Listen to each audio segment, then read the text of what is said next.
Hey, everybody, this is Harvey Sluggo Wasserman back for the 154th Green Grassroots Emergency Election Protection Coalition Zoom call. We've got a real heavyweight today. We're going to start with the great VINNIE DESTEFANO in Los Angeles. Tell us the latest about Julian Assange. I think we're at getting close to ground zero here, or day X, or whatever we're going to call it. And the second segment, we're going to talk about Diablo Canyon with LINDA SEELEY. Kat Kramer is with us also. We're also at ground zero on Diablo Canyon. Then we're going to go with Ron Leonard and Maya and Von Rossum and Wendy Lederman. We're going to talk about renewable energy, and Ron in particular has some distressing information about the assault on renewables. We're also joined by the great CATHY WOLFF in Maine. And Kathy, maybe you can give us an update. We wanted to talk about the Pine Tree Alliance and the vote to municipalize the state's electric utility. So Kathy, I don't know if you've been following that. Are you involved with it? I think you know, Kathy is one of the founders of the Clamshell Alliance. Although she's only in her 20s, she's been active with nuclear power for as long as I have. And is in Maine, and maybe you can give us a report on the big attempt to take over the utility company. We love that, Kathy, if you can do it.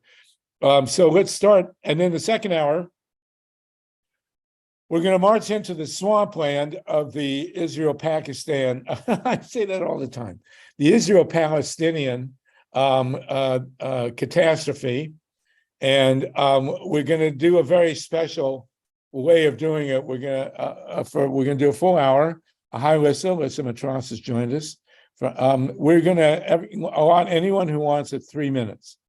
We are not going to do a dialogue, no back and forth, no attack. We want to no personal attacks, no racial, no nationalistic, no hate speech, whatever. We just want to hear people's opinions on as high a level as possible. And so everybody will get 3 minutes if you want to sign up. I've only got 3 people signed up right now, 2 of whom are Dennis and Vinnie, but that's in the second hour after 3 p.m. Pacific and 6 p.m. Eastern. Again, it's not meant to be a dialogue. It's just meant to let everybody, because I know everybody is dying to vent, and we think that 3 minutes is and then don't be insulted if you're cut off after 3 minutes, because that's what everybody's going to get. It will be recorded. It will be live streamed. It will go on the radio. So it's not got to be kept totally free of hate speech. We will operate the chat as long as it's kept civil. So we hope to pioneer one of the first, if only, actual civil dialogues on the Middle East situation, and that's in the second hour. So having said all that, let's start with the first hour. The great VINNIE DESTEFANO is with us. Vinnie is a key player in the Julian Assange situation. We have more than 50 people on the line, and Vinnie, and as I say, we're live streamed. We're recorded for will you blank Rick LaMonica? You're the first guy to turn up nude. So if you will blank your screen, please, or put on some clothes, we'd really appreciate it. It would be great. That's a first. Mike, there we go. Okay, good for you. I'm sure many of you have turned up not wearing pants, but not on screen, right? I mean, we just anyway. Fantastic for that one. John Steiner has joined us. How you doing, John? Go ahead, Vinnie, please. You missed it, John. We had our first streaker on the calls. I'm glad to get a little laugh because I'm viewing the second hour with some trepidation. But anyway, VINNIE DESTEFANO, what is the latest with Julian Assange? Do you need to be unmuted? Yes, you do. And I understand that people are believing we're close to a decision. No, I have a lot of information, so I'll have to go into tobacco auctioneer mode because a great deal has happened over the last several days. First All and right. foremost, when it comes to X Day, we do. I spoke with John Kiriakou earlier this morning at an event that he was part of in DC for Anthony Albanese, the Australian Prime Minister, who's meeting over the next 3 days with the Biden administration people, culminating in a state dinner at the White House on the 25th. He may actually be on the West Coast sometime later this month. I'll have more about that. But the AUKUS deal, which is a coming together of the United States and Australia. Australia is our oldest ally. They are going to be parking nuclear armed subs in preparation for what is perceived to be the threat from China. And this looked like it was a done deal. But fortunately, it's not, because Albanese has come on the tails of 16 MPs from Australia, 16 MPs who agree about nothing. They're just as bad as the Republicans and the Democrats and the Greens and God knows who else. They agree on nothing, but they all agree that this has gone on way too long and Julian must be freed. This on top of also the 63 MPs, again, that's the lion's share of the people in the parliament in Australia, have called. How big is the parliament? How many MPs are there in the parliament? You know what? I don't know about that. Okay, But I do know this, that 90% of the Australian population wants this extradition dropped. And there are two articles, one in the LA Progressive by the great Stephen Rohde, the other in Truth Out by Marjorie Cohen, that are calling for this extradition to be dropped, and that it is a slap in the face to our closest ally.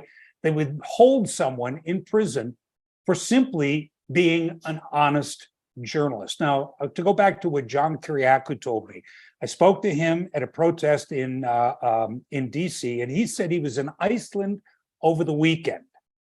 And his sources in Iceland, which are very good, said that the likelihood that X Day will occur on December the 23rd.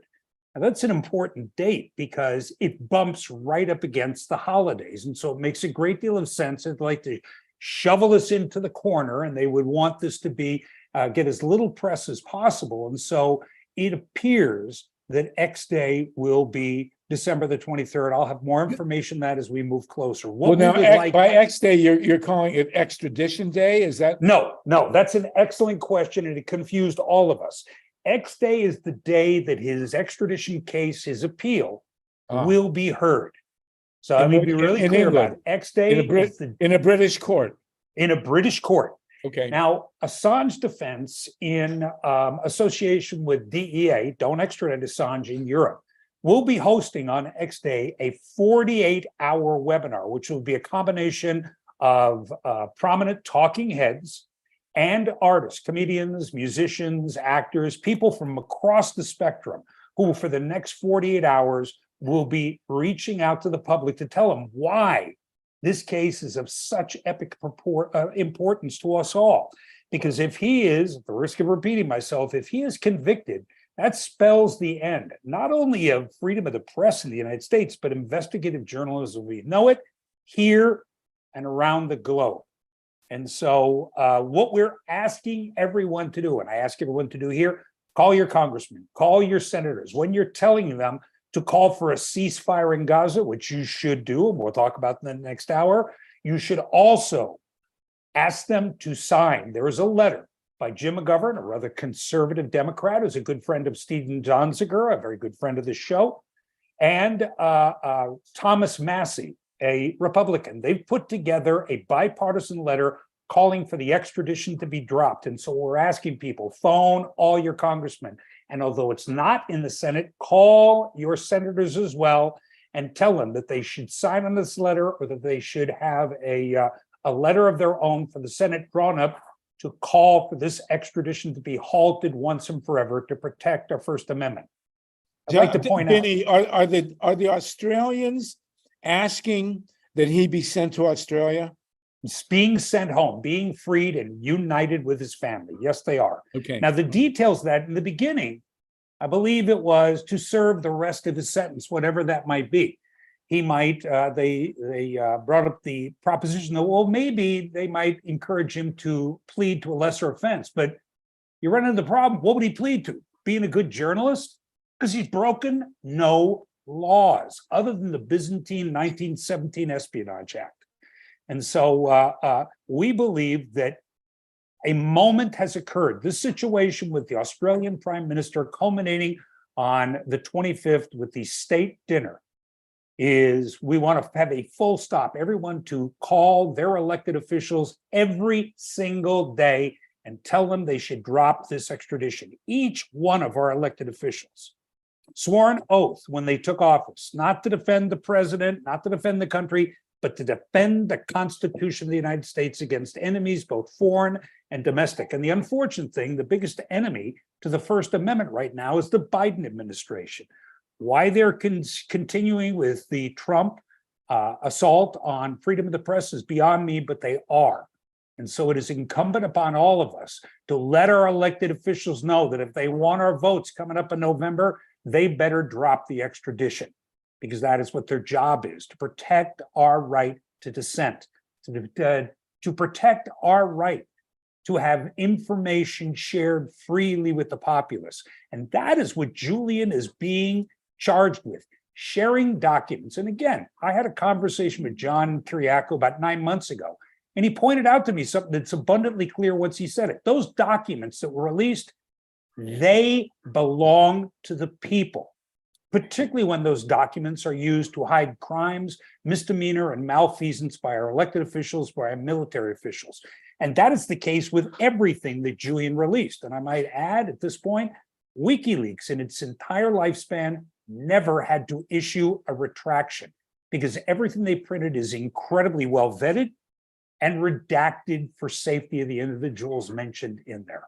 So we have the Albanese visit, we have X Day, which we believe may be December 23rd, and we're asking people, we have 150 banner droppers across the country that are dropping their "Journalism is not a crime" banners everywhere. If you see one, join them. If you need a banner, reach out to me and I'll see if I can get you one. They're terrific. They're 4 by 20-foot banners that say, "Journalism is not a crime." That is a direct quote from President Biden. And it says, "Free Assange." And that's pretty much it in a nutshell. All right, great. Ruth Strauss and then MYLA RESON. Also, John Steiner made a request in the chat. Vinnie, if you look at the chat, there's some requests for documents and links and stuff. I'll get all that stuff to him. And okay, great. Harvey, once again, thank you very much for this opportunity. It's really terrific. Well, God, let's do it. Ruth Strauss and then MYLA. Ruth, go ahead. Vinnie, what did you all give Thomas Massey to smoke to get him to support this? This is the guy who had the AK-47 Christmas card. Well, I'll tell you, the funny thing is, all praise to Stephen Donziger. Harvey and I were at a fundraiser a couple of weeks ago in Topanga Canyon, and I met Stephen through the show, and he and I had a long conversation. I asked him, because Jim McGovern had reached out to him when he was in jail, and Jim McGovern spoke out very forcefully for him. So I asked Stephen, would you please ask him to speak out for Julian for the same reason he did? And he asked him also to reach out to a member on the other side of the aisle. I think this has to do with the collegiality between Jim McGovern and Stephen Donziger. But I will tell you this, look, this is not a Republican or a Democrat or a Libertarian or a Green issue. This is an issue of democracy. And I believe that there are plenty of people in the Republican Party who see this for the threat to our freedom of the press that it is. So I don't know what he gave him, but I wish you'd pass it around to just about everybody else. Thank you. MYLA? Yeah, thank you. I just want to make it easy for people to call their senators. If you have a pencil, please jot this down. Area code 202-224-3121. That's 202-224-3131 is the Capitol switchboard. And if you call there, they will connect you with your senator. And Vinnie, what do they say to their senator when they call? Well, you know what? We will have in the Assange defense, we actually have a press release that's going out, which I will share with everybody here once it goes later on today, which has all that. It is a pre-arranged script that you can say. Obviously, if you speak from the heart, it is always better. But to make it easy for emails and calls to both senators and congressmen, we should have that here within the next hour. Great. Thank you. Oh, good. Okay. Now, why did you say it was focused on the House and not the Senate? Well, because the letter is coming from 2 congressmen. And so it's a congressional letter. But we're going to encourage someone on the senatorial side to do the same thing. MYLA, you were going to speak? No, I was confused, and I'm glad you clarified that it's more important to call the Congress. But both probably. Why not? Vinnie, I'm just curious, has the Assange campaign ever linked up with the Leonard Peltier campaign? Well, I do, because I mean, I do personally, yes, but we haven't really hooked up with them other than to stand in the solidarity with them. But I have dear friends of mine that I worked with in Amnesty International who've been part and parcel of it for a long time. But we see them as joined at the hip, in the same way we're joined at the hip with Stephen Donziger, because it is a miscarriage of justice, along with Mumia Abu Jamal. Okay. Ruth, is this a new hand or is that a legacy hand? Ruth, did you want to say something further? Did anybody else want to jump in? We have 63 people with us. We are live streamed and we're recording. This will be on the Progressive Radio Network Thursday night and will reside at our Grassroots EP website for the rest of eternity. I'd like to give a shout out to Kat and great. Dr. Nancy, that we're all in the Losers Club of the KPFK board. Oh, yeah, we want to congratulate the people who ran for the KPFK board and lost. Also, PFW, but we're going to come back. There will be another election soon. And I will say, as MYLA knows, and we want you to be involved, that they are trying to sabotage the election. Yes. So we will deal with that. Okay, Vinnie. Yes, Ruth, go Yeah, ahead. I'm a member of that club also, and I voted for Nancy. But anyway, that was a joke about Thomas Massey. The 2 things that I figured that was the case. was this 48-hour webinar. Is that something that we can join? And if so, please put the information in the chat or announce it now. I can't announce it now because I'm not certain, because we are in the formulative stages of setting it up. But again, Okay, the fine. good news is that it won't be until December. I'm on the Assange list, and I just got a notice from Stella today about X Day. But one thing is, I have a lot of Assange gear, T-shirts, sweatshirts, etc. But they don't have an American store anymore. It seems like it's only in Britain. So the reason for that, they don't even have that. Ruth, the reason they don't have that is the site was hacked. Matter of fact, the WikiLeaks page could no longer ship shirts or anything because a nefarious actor shut it down. It's been shut down for a while. We're trying to rebuild it again, but with everything that's going on, it's unfortunately T-shirts and bumper stickers and tchotchkes is low order of importance right now. Although the person that printed up my the banners that we have, the banners for the banner drops, my brother-in-law. No brother-in-law jokes. This guy walks on water as far as I'm concerned. And he has been engaged once we have the opportunity, the time and the wherewithal to re-engage, and we'll do our shirts and the rest of that stuff so people can buy them and proudly wear them wherever they go. Well, put me down for a 2X and a Wendy, and then we're going to move to Diablo Canyon. We got LINDA SEELEY with us. WENDI LEDERMAN, go ahead. Thank you. I just kind of want to bring things. It's like sometimes you have to go back to basics just to remember exactly like why we're in a fight. You know, Assange I think he spent what 4 days in the United States in his entire life.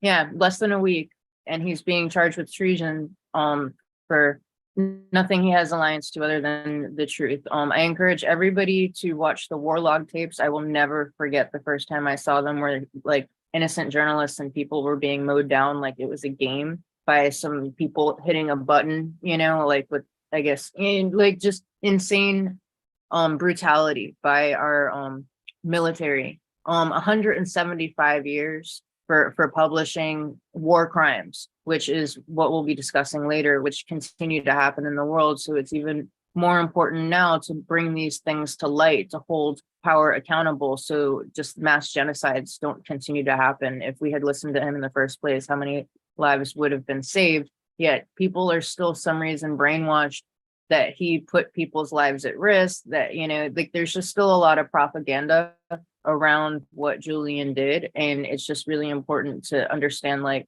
the true facts that he exposed. And 175 years for publishing things. And then the publications like New York Times, Washington Post, everybody that re-shared what he shared, none of them are have any charges against them. The source of the information, Chelsea Manning, had her sentence commuted. So it's just really absurd and insane. And we really need to hold war crimes accountable is what it comes down to. And 175 years, 4 years in solitary confinement, 13 years in captivity, as I call it, is just, it's just, I mean, the worst blemish I could possibly think of as Americans. And we need to stand up for him. Thank you so much, Vinnie, for all that you do. Thank you. Thank you, Wendy. Right back at you as well. Okay, any last word before we go to Diablo Canyon?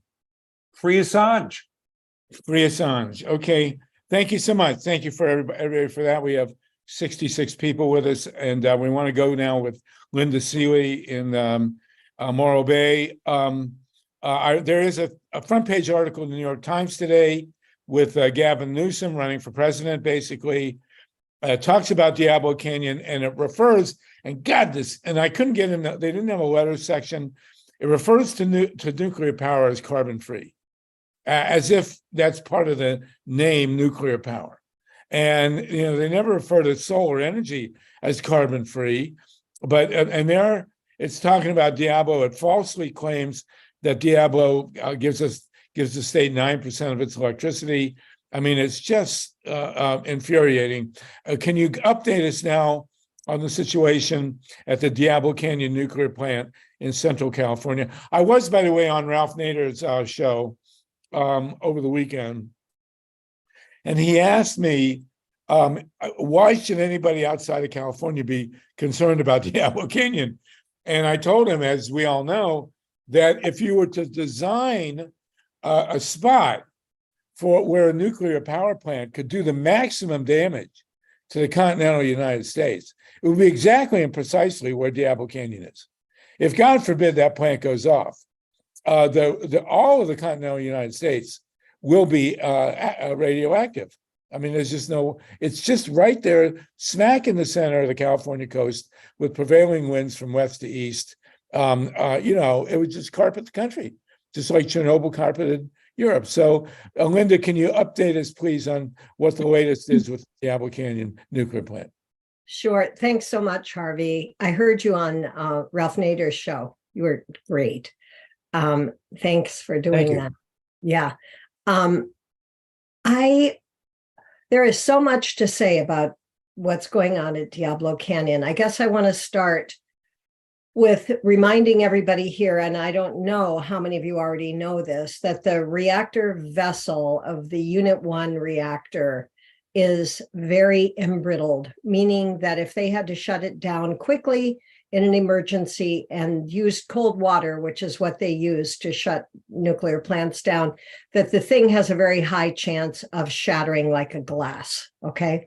If that happened, this is what Harvey was talking about, it would be a catastrophe for our country, for all of every living thing in the world. So I am with a group called Mothers for Peace, mothersforpeace.org. And we have been working for the past 50 years, believe it or not, to try to shut down Diablo Canyon since before it was ever built. Our lucky day is coming. Okay, we've been waiting a long time. Yeah, that's a joke. We currently have 3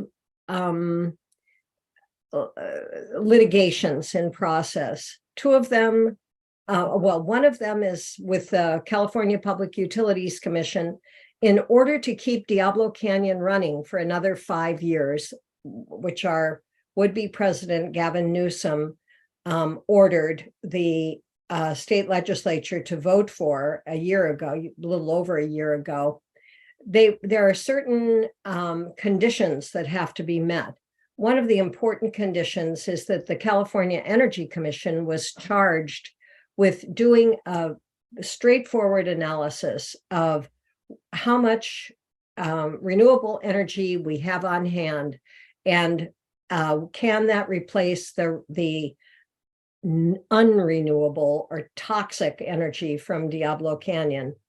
And the California Energy Commission failed to do that. They were the report that they were supposed to provide us was due on September 30th, and they provided a preliminary report that was absolutely embarrassing if you want to read it. And you can go to the California Energy Commission website or to the Mothers for Peace website and find that there. They didn't do an analysis about whether or not we need Diablo Canyon. And we know through our own experts that we don't need Diablo Canyon. In fact, it's an impediment to achieving a carbon-free future. So we've got that. We also have challenged PG&E when they decided to renew their license, is going to submit a license application for the renewal of the 40-year-old nuclear power plant that's built on at least 13 earthquake faults and storing over 6.5 million pounds of highly radioactive nuclear waste. And they are submitting that application for an extended 20 years of operation to the Nuclear Regulatory Commission, only 10 months before the expiration date of the Unit 1 license. There is a rule at the NRC, the Nuclear Regulatory Commission, that says if you want to continue operation of a nuclear power plant beyond its license term, you have to submit an application within 5 years before the expiration of your license. But they gave an exemption to that. The NRC gave an exemption for that. So Mothers for Peace has challenged that, and we're in the Ninth Circuit Court of Appeals on that. And we'll be going to court on that in the first week of January. We are also meeting with our elected representatives because they could stop this. And if they have guts, they will stop it. So what you can do in this, the people who are here in this terrific meeting that Harvey has every week, you can call your local representative, your state senator and your state assembly person and say, look, we don't need Diablo Canyon. By the way, they got $2.5 billion to prop it up. 1.4 billion of that from you and me, from the taxpayers and ratepayers in California, and the other $1.1 billion from you and me, the taxpayers of the United States. So, and with that, just think what we could do. If we had $2.5 billion in a bucket, think of how many solar installations we could put on rooftops in California, including every parking lot, every school, every shopping center, covering the what's it called? The canals. What are those called, Harvey? The aqueducts, right? All that, we could do it. And then they could give each person a battery backup for their house, that those things are good for 4 hours. And the thing is that we only get into an energy like tension point, like about 2 or 3 hours out of every year where our grid is strained, where, you know, it's possible that there could be a blackout. If everybody had a solar roof and a battery backup for the house, there would be no possibility that that could ever happen. And so instead of doing that, they choose to create more nuclear waste on an earthquake-prone coastline with nowhere to put the nuclear waste and no plan in sight for the into eternity. So Mothers for Peace. And then we also, the other part of it is that these nuclear power plants are there. They're only there because our government, our military needs that plutonium that's produced at nuclear power plants.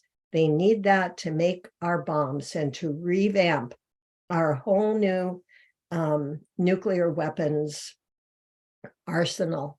And so those two things, the nuclear weapons and the nuclear power, are inextricably connected to each other.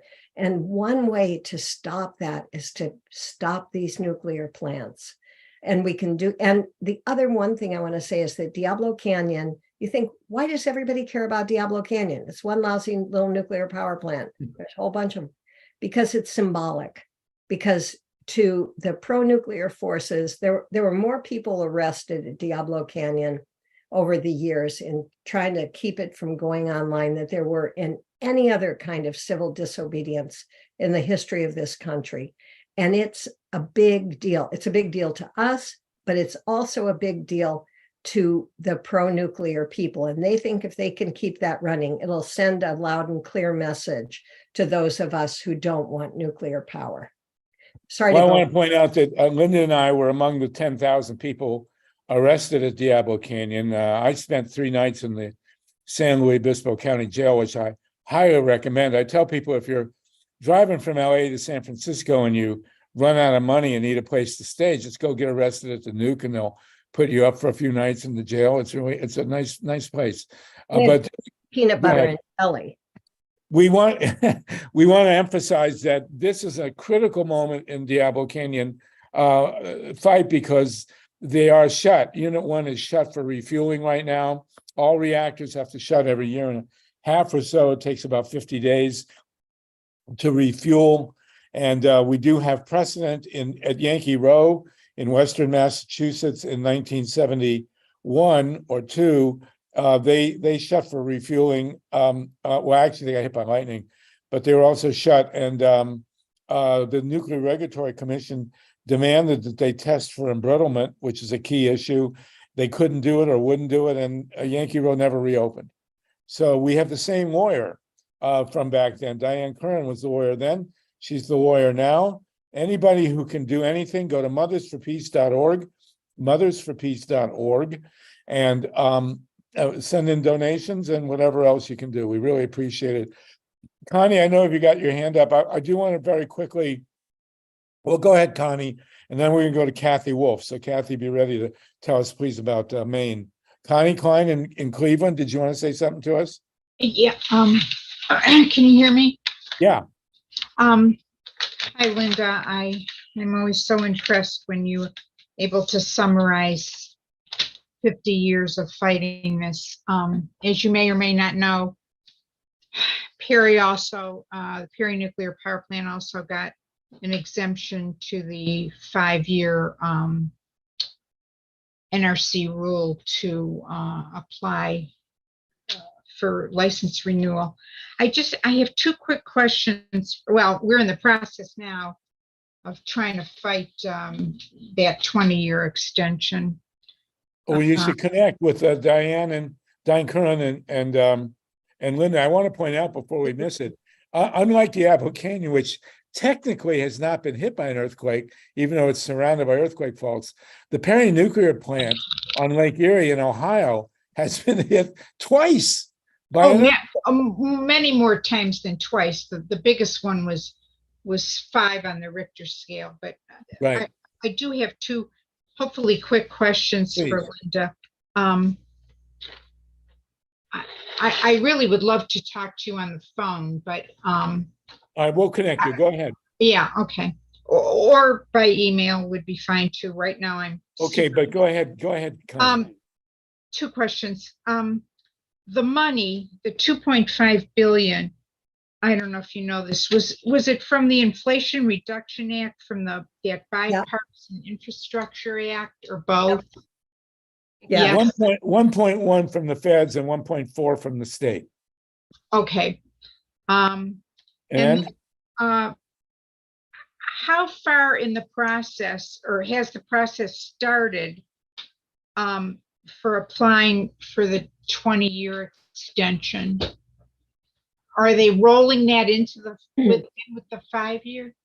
Yeah, the state legislature is the one that created the 5-year one. They didn't even know about licensing and all that. They just said, oh, well, let's keep it going for 5 more years without considering the fact that it's a nuclear power plant that has to have an actual license, you know? And so right now they have not applied for the relicensing. That application is due on December 31st. And they will have it done, but they're applying for a 20-year license renewal.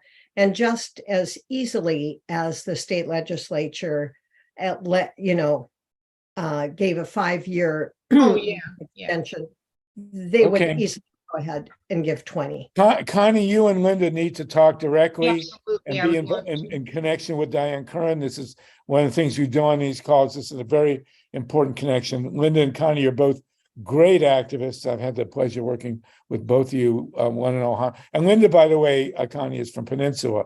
So push of everybody in California is actually from Ohio. So you need to know that. Okay. As is Dr. Nancy here is from Michigan. So there we go.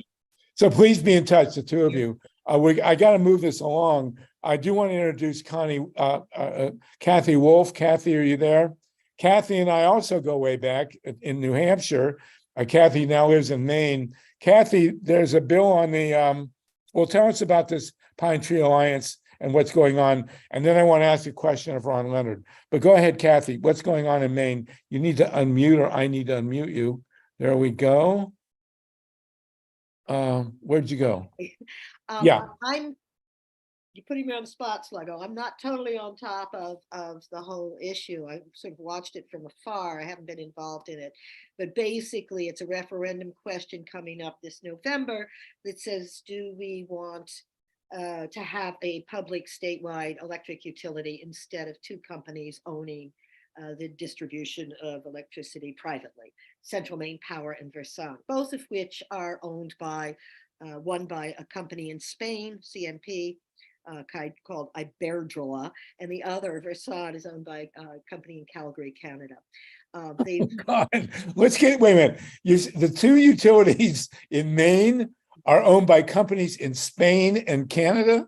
Yeah, and they're not generators. They're mainly power lines. But so the real question is whether the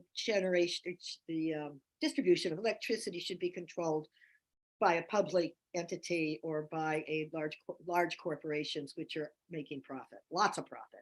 Maine has some of the highest, if not the highest, electric rates in the nation. Pine Tree claims they can bring that down, but they've got to buy out CMP and Versant to do it. And therefore, there's been a lot of, well, how are they going to do that? And isn't that actually going to cost us more?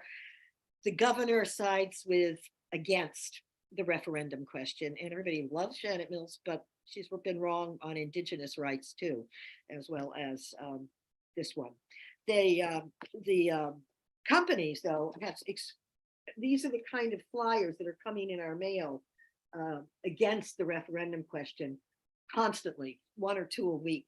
They have spent, they have at least about $11 million invested compared to something like less than $500,000 by the Grassroots group. And it is a referendum, is that right?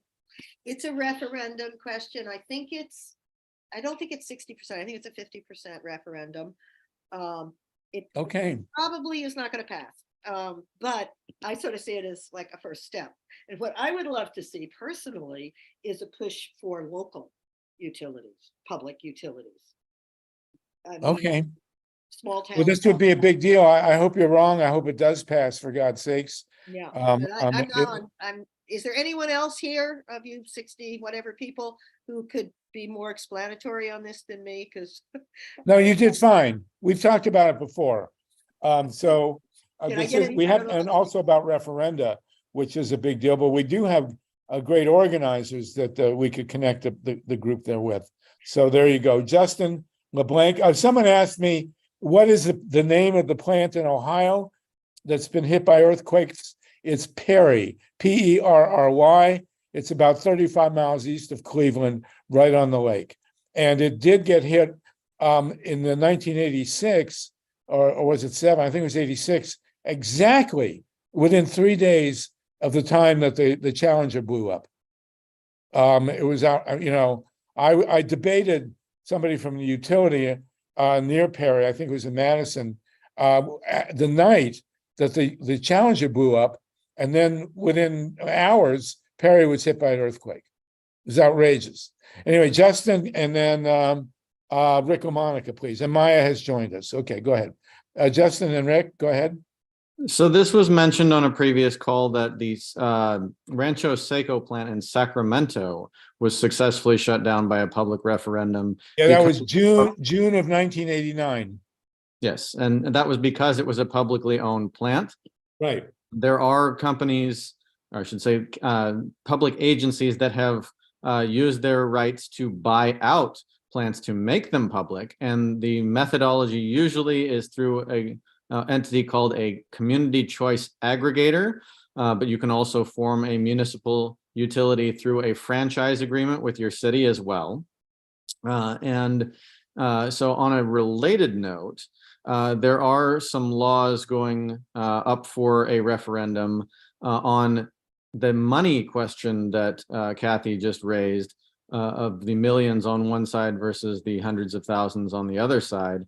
And that is a question 2, which is about restricting multinational companies from being able to spend money on elections, specifically those who have more than 5% group ownership or 1% individual ownership would be banned from participation. Now that includes 98% of S&P companies.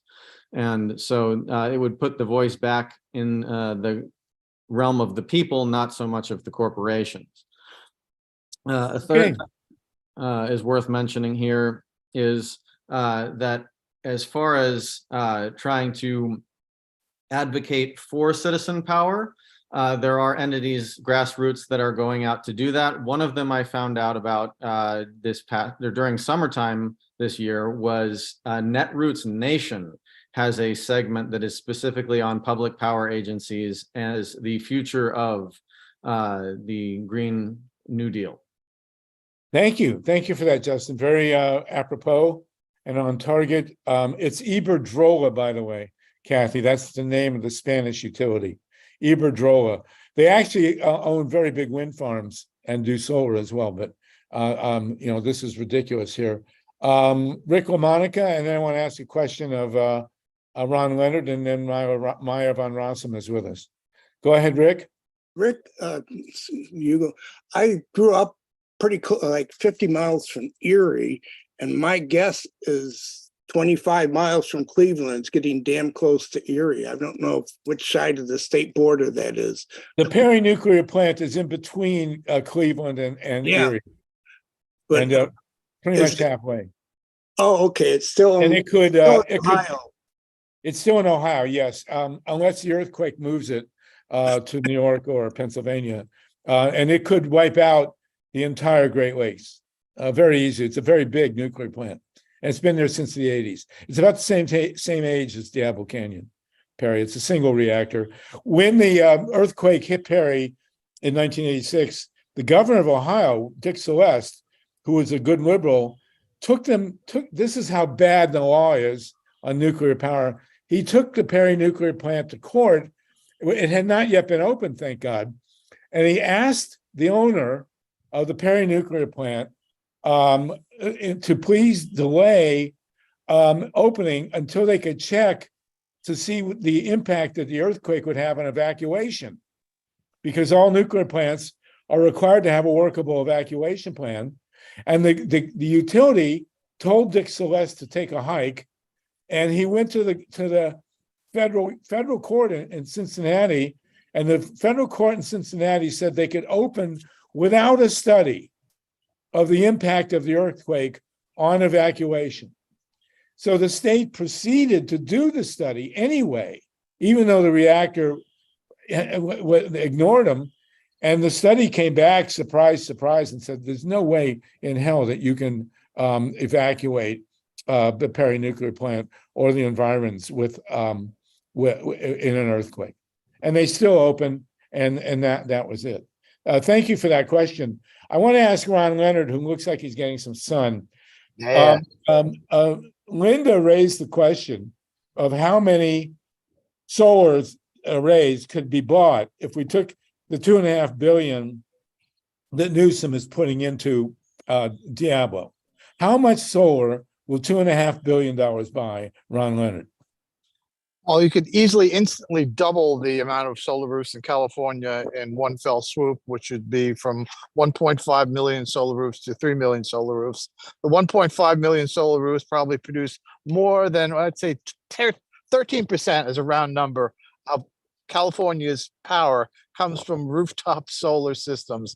And that rooftop solar systems saved the actual grid 4 times so far as I counted.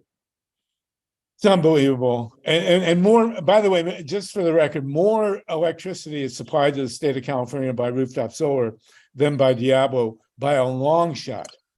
And there are 1,500 people working at Diablo and 70,000 working in solar in California. There are more people working in solar in California than there are digging coal in the whole United States. And yet this governor, don't get me, I have to keep my language. We want to go to Lynn and then to Maya Rossum, who's an invited guest. So LYNN FEINERMAN and then Maya Rossum, please. Maya von Rossum, please. Lynn, you got your hand. Unmute. We have 66 people with us. Okay. Yeah, Sorry. I haven't been able to reach Linda Seeley by the chat, and I don't have her email. Linda, I spent a morning trying to locate people at Cal Poly SLO to start a student anti-nuke movement again, and came up with a great big wall. And so I just want you to email me. I'll put my email in the chat for you because I'd like to know if anybody in the Abalone Alliance might, have old contacts that might be good for now. Thanks. Okay, thank you. I've been trying to reply to your message, Lynn. Oh. Okay. Let me put, and it says you're not on the call. So. Well, here, I'll connect you. I'll go ahead. I have both your emails. So after the talk, I'll connect to both of you. Okay. All right. Thank you. Moving on, Kathy, it's great to see you again. Kathy and I did the media for the Clamshell Alliance back in the previous century.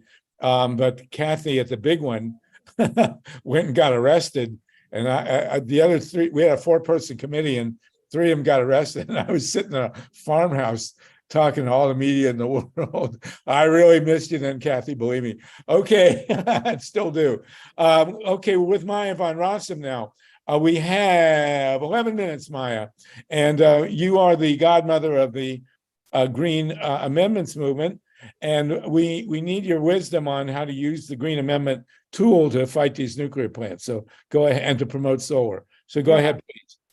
So thank you very, very much for that. And I'm really happy to be back and was glad for the opportunity to talk about how a Green Amendment, that is a constitutional amendment added to the Bill of Rights section of your state constitution that will recognize and protect the right of all the people of the state to things like pure water, clean air, stable climate, and healthy environment, and make those environmental rights enforceable when government takes action that overreaches and infringes on those rights in the same way that they might overreach and infringe on another fundamental right, like the right to free speech or freedom of religion. When government behaves inappropriately, people can turn to the Constitution to protect that right. Well, when you have a Green Amendment, you get that same kind of protection for the environment. And so what I explain to people is when they think, well, how am I going to use this? How is this going to help? Well, in the nuclear context, immediately the thing that comes to my mind, and by the way, I was just today working on another, of my own anti-nuke issues, because My Delaware River that I work for as well has been designated a hydrogen hub. And that hydrogen hub is going to be fueled primarily by fracked gas, nuclear, or wind, which is a misappropriation of wind, and nuclear, of course, has problems. But so on the nuclear front, right, nuclear power plants generally need permits from their state agencies. At the very least, they need a permit pursuant to the Clean Water Act. They might need what we call a NIPDES permit. That's a pollution discharge permit. They also need a permit that has to do with a section of the Clean Water Act called 316. It's section 316. There's an A and a B, and that has to do with pollution discharges. And the B has to do with the cooling water intake structure, where they're sucking in all of that water to cool down their nuke plant. And different facilities operate in different ways. But the long and the short of it is, to do that pollution or use those massive volumes of water for their nuclear plant, they need state government permission from most states, unless your state doesn't have a Clean Water Act permitting program, which, and it's left with the EPA, but I don't think there are any states on that front. There might be a few that I'm unaware of. But if the state issues a permit that allows so much harm to the environment pursuant to that nuclear plant that you can make an argument it would violate whatever the constitutional Green Amendment that got added to your Constitution, well, then maybe you have a legal challenge. Or you can use your Green Amendment to really up the ante in terms of the environmental reviews that have to be done and protections that have to be put in place in order to ensure the government is doing its full job to protect your environmental rights. On the clean energy front, if there's a bad clean energy project, perhaps they want to put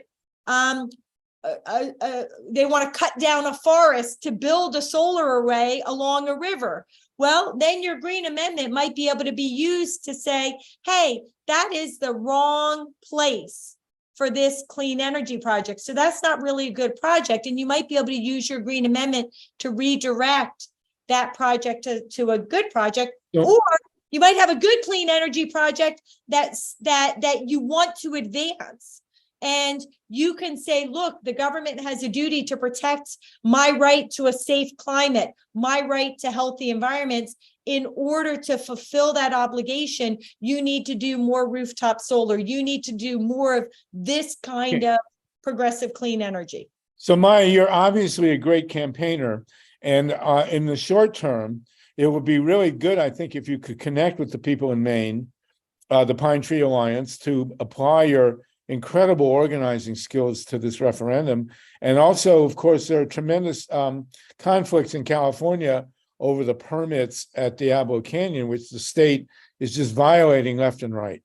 I mean, it's outrageous. So the Maine Pine Tree Amendment is part of my Green Amendment movement. And I was there at the founding. So is that what you're saying? Connecting? Yeah, yeah. If you're involved with it, I'm already a part of that effort. Well, CATHY Wolffe seems to think it's an uphill climb. What do you think we have a chance to win in Maine?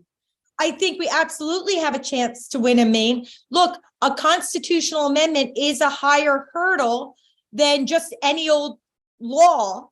Yes, it's a higher hurdle. It's harder to get, but that's one of the values. Once you secure it, you're not going to lose it. Can they win in Maine with a simple majority, or does it take more than 50%? I have to go back. I think the Maine process is a higher majority. I can look at it while we're going. Actually, on MaineForTheGenerations.org. That's our website for the Maine Amendment. We'll have that process up there. While you're talking, I can go look it up. But I believe it might be a 2/3 vote. Ooh. That's required if you're going to do it once. But again, it's really worth fighting for, because you pass a good law, right, for the environment. Fundamentally, at its core, that law is going to be about legalizing pollution. And even if you get a good law passed this year, politically, it can be removed next year. If you get a constitutional right to a clean, safe, and healthy environment, it will apply to every environmental issue of import in that state, number one, right? So it's all of us are benefiting, who are, no matter what environmental issue we're fighting. But number two, once you get it, if the political winds change in your state, the legislators can't just turn around and use the legislative process to strip away those fundamental Okay. environmental rights. They would have to meet that same high hurdle again. And once people have a right to clean water and clean air, they're not giving it back. Okay, MYLA RESON, did you want to say something, Myra? I do. Here in California, as in many other states, as you said, the state administers the Federal Clean Water Act, and the Diablo Canyon nuclear power plant has been operating out of compliance with that act ever since, because they discharge superheated water into the ocean, and it decimates the marine environment. So my question is, if we were to pass an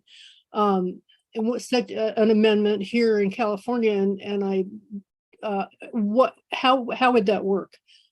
Yeah. So first off, I want you to know I have gotten outreach recently from folks in California, a youth group, as well as another advocacy group that are both interested in advancing a California Green Amendment. So I'm linking them together and working with them, and maybe something will be coming forth in California in the coming year. But if you have a pre-existing facility, one way a green amendment can come into play is every time that facility, right, those permits have to be renewed, right? And so after the green amendment is passed, when that permit renewal process is going on, you may then be able, right, you'll be able to bring it into play there, either to advance something good or potentially to address something bad. One of the ways, I can't tell you exactly how it's going to play out all, in every circumstance, but I can tell you in Pennsylvania, where we have a green amendment, there was a toxic site where there was an existing law that required the state to mandate cleanup of that site by responsible parties, and it didn't do so for 3 decades. We brought a legal action using the green amendment, and during the course of that litigation, the state was convinced suddenly to do a turnabout, and they started to enforce the law, and now there's a remediation plan. In New York State, where they just passed a green amendment, there's an industrial facility that has been operating out of compliance. I forget I think it's like hazardous air emissions. They've been violating the law for years, and the state has actually tried to enforce the law against them, but with slap on the wrist remedies. And so the violations have persisted year after year after year. Now that they have a green amendment, those communities are actually using the amendment to bring a case against the state to say your failure to enforce the law effectively against Norlite is a violation of our constitutional environmental rights. So where you're talking about this nuke facility with this ongoing serious violation of law where the state has failed to take action, those are sort of 2 parallel cases. One that has, achieved success, the other that has just been filed, but where I can imagine something parallel happening if California got a green amendment. Well, what California's been doing is issuing waivers so that they don't have to comply. And so that would be the argument, right? You would be demonstrating the decimation to the environment, right? The very serious issue that's happening to the environment. And you would point to whatever is the constitutional language that got passed and say that failure to enforce the existing law through that waiver mechanism, or just you're allowing this facility to operate in general in a way with such devastating consequences. We believe that rises to the level of violating our right to a healthy environment, to healthy ecosystems, right? The language in every amendment is different, but, one should be mindful of what you're talking about when in the crafting of that language. And I actually know what the California proposal is likely to look like. And I do believe that ecosystem language is in there. Well, one thing that we run up against, of course, with the nuclear plants is the Atomic Energy Act. And many of the courts will rule, even on the most basic stuff, that it's preempted by the feds, and they send it over to the NRC, which always, we refer to the NRC as nobody really cares or no real chance. And that's a big problem with the Atomic Energy Act of 1954 essentially set up the nuclear industry as a country with its own laws that we can't penetrate. So, you may want to, it would be great to have you on the team at Diablo, because they are violating so many state laws. I mean, the California Environmental Quality Act, CEQA, which was signed by Ronald Reagan in 1980, is a very powerful law, except when it comes to Diablo Canyon, they walk all over it. It's ridiculous.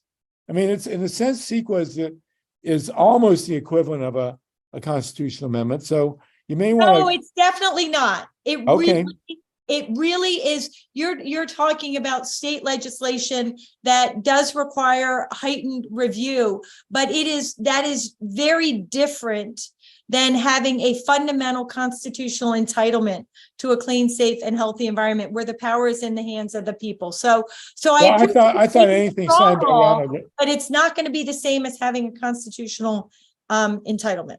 Well, I thought anything signed by Ronald Reagan actually transcended all other earthly qualifications. But now you put in here on amending the Maine Constitution. What is the number that they need to reach of the electorate in Maine? Is it 50%?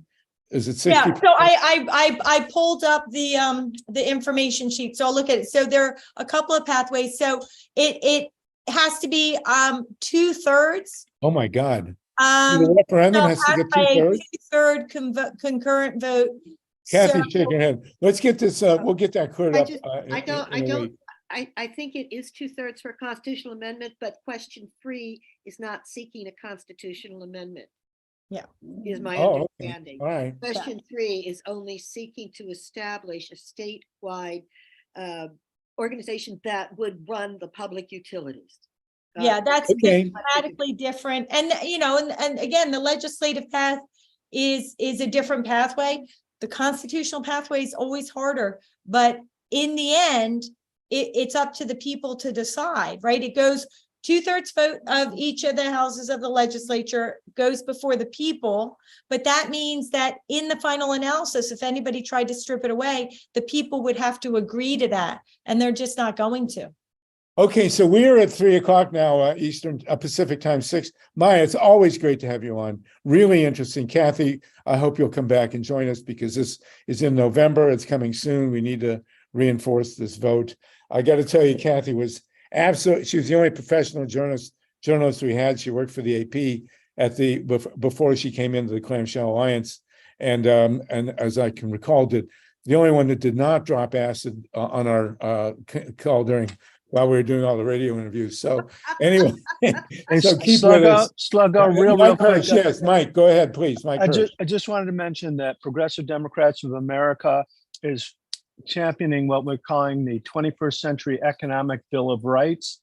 And one of the 10 principles is a safe and clean environment. So I would like to work with Maya and get her together with Alan Minsky of PDA to try to maybe incorporate these green amendments as by reference to the 21st Century Economic Bill of Rights. And I'm going to drop a link to that in the chat now. So Maya, Wendy, Linda, Kathy, you're all together now. Glad to have you all linked up. Connie Klein, this is very important. I have found, by the way, that in my 60 years of activism, that the anti-nuclear movement is totally dominated by women, which is why it's so successful. And it's been my privilege. So all you guys get together, please. And okay, that was an incredible session. Thank you so much. It was a great hour. I, as a co-founder of this session, feel like we are now about to, Mike, your hand is still up. Did you want to say more, Mike Hersh? I'm just dropping the 10 principles into the chat as well. Thank you so much. And Bianca, I do want to mention that in your comments on the chat about fusion, that I'm happy to contact you and talk about fusion with you. So we're now going to jump off this cliff. Over the past month or two, I've felt that as a highly political Zoom call that we've been ignoring the elephant in the room, and I've been struggling, as we all have, with a way to have a presentation that deals with the situation in the Middle East. I guess out of denial, I've been calling it Israel-Pakistan. It's in fact Israel-Palestine. And what we're going to do, and we've agreed on the ground rules, this is not going to be a debate or a discussion. Actually, it's going to allow people 3 minutes each. I know everybody really wants to vent. And so we will, if you sign up, I have 4 people actually signed up so far, all men, by the way. So I want to change that if possible, but each of whom has particular expertise. Everybody is invited to speak. If you'll put your name or raise your hand, we will call on you. You can blacken your screen. We will keep the chat going with Mike Hersh monitoring and MYLA unless it starts to get nasty. We will not have any personal back and forth, and we will certainly not have any racial, Jewish, anti-Jewish, anti-Muslim, anything like that attacks. So we're going to see if we can pull this off. If we want to have the very first civil discussion of the situation in American history, or one of the first, I want to see if we can do this. So if you're cut off after 3 minutes, do not think that it's anything to do with you. That's the time frame. We can get about 18 or 20 presentations in.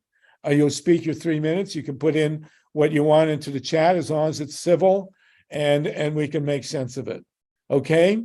So we are going to start with David Saltman. David, if you don't mind. David is a longtime friend of mine and a real expert on the Middle East, having covered it for some of the major news organizations in the world. He and I have had major discussions.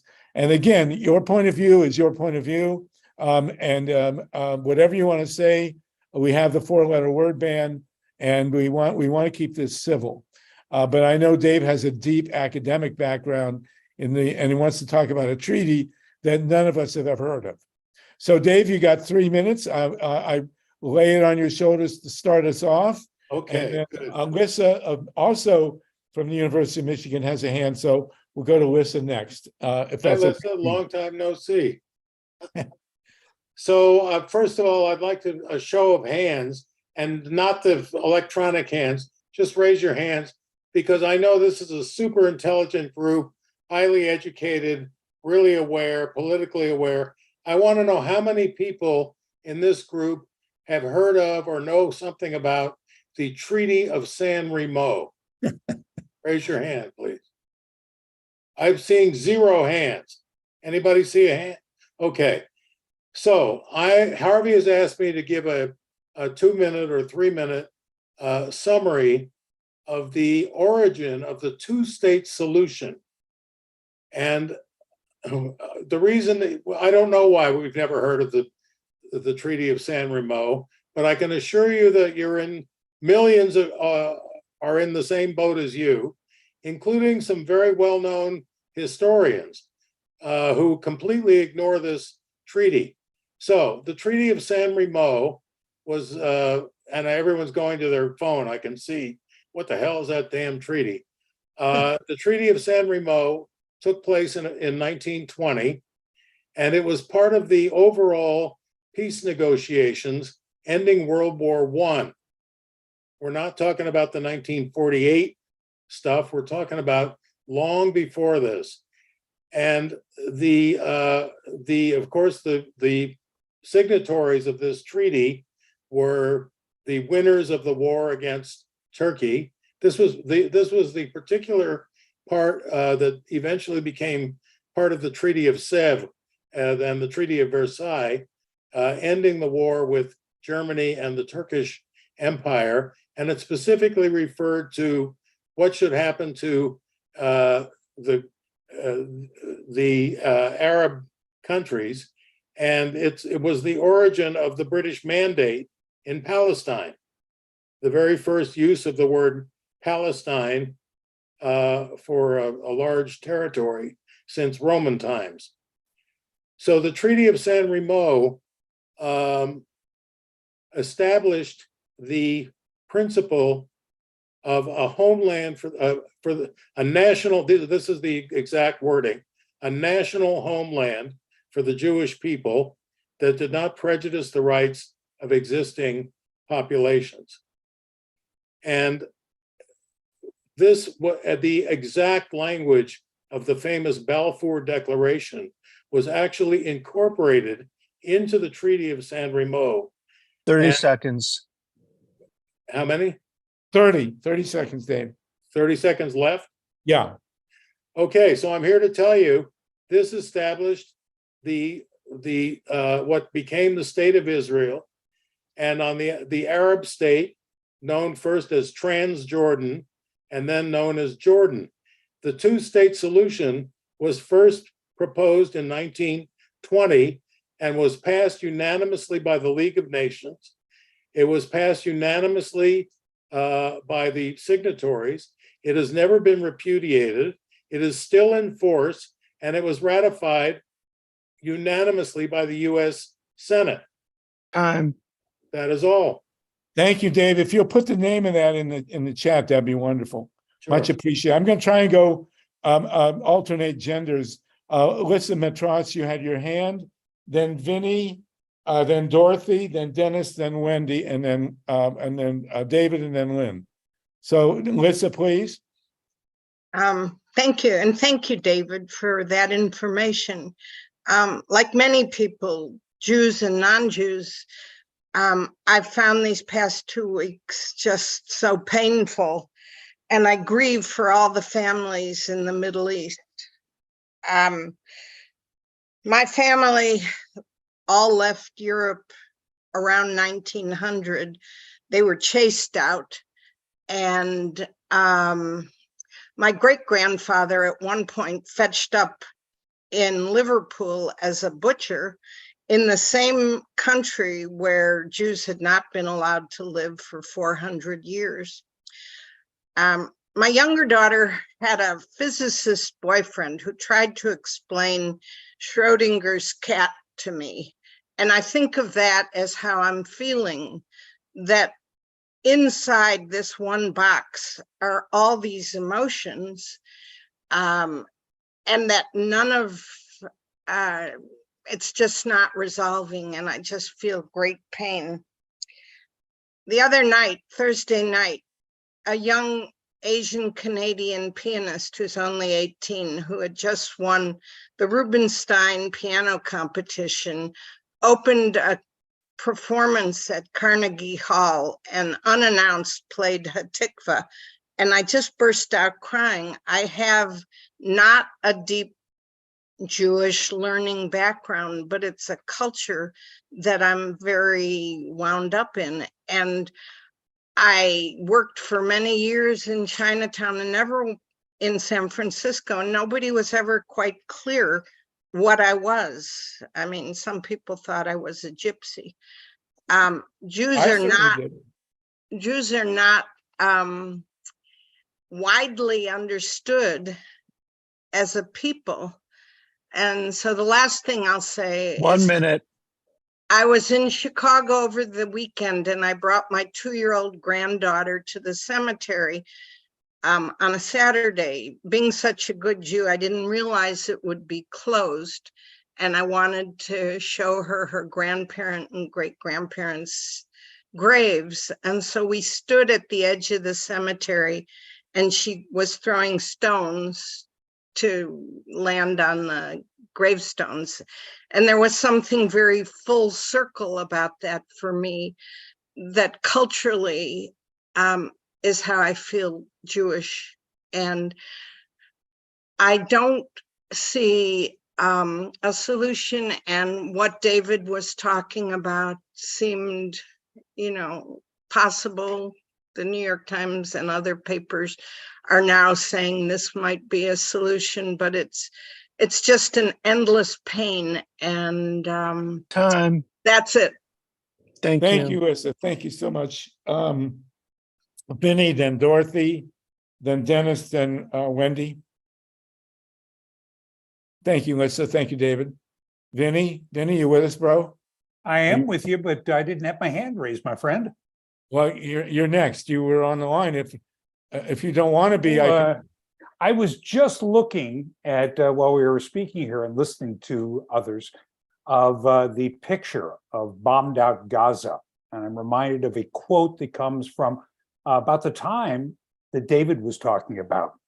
And it's a land for people without land, with a land without people. And I believe that is what, unfortunately, the state of Israel has created. When I looked at the devastation of Gaza, I see that the idea behind this is to clear Gaza out, to create a greater Israel from the desert to the sea.